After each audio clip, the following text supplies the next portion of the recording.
If you try to run an executable or a program and you get the error, mfc120u.dll is missing from your computer. This means half the required files installed in your computer to run your program or game.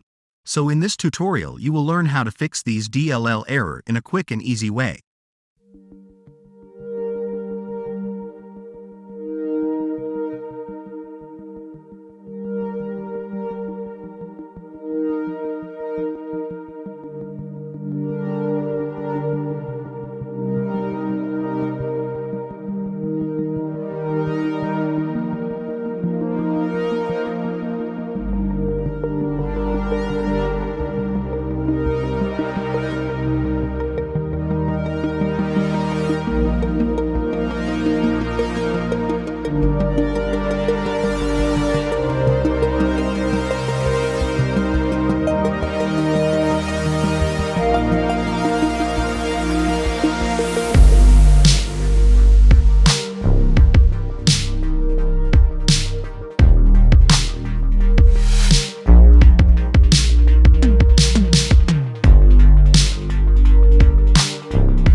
If this tutorial helped you, don't forget to like and subscribe.